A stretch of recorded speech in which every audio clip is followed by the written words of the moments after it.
दोस्तों ये CCTV video social media ਤੇ ਕਾਫੀ ਜ਼ਿਆਦਾ ਵਾਇਰਲ ਹੋ ਰਹੀ ਹੈ, ਜਿਸ ਦੇ ਵਿੱਚ ਇੱਕ ਘਟੀਆ ਸੋਚ ਦੇ ਬੰਦੇ ਨੇ ਦੁਕਾਨ ਦੇ ਵਿੱਚ ਬੈਠੀ ਲੜਕੀ ਦੇ ਨਾਲ ਆ ਕੇ ਗਲਤ ਹਰਕਤ ਕੀਤੀ।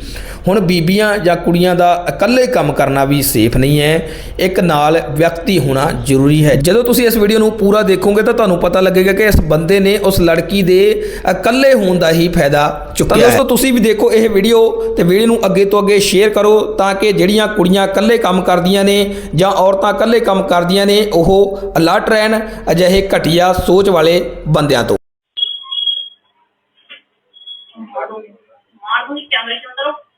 यही अगर वीडियो सही थे ना फेसबुक पे कहीं और वीडियो को भेज दी तो घर बचेगा ना कुछ बचेगा। दिखा दो कहाँ खड़े हो देख रहे हो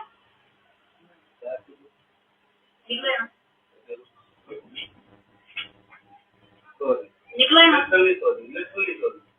ये नाम मैं थाने से बुलाऊं।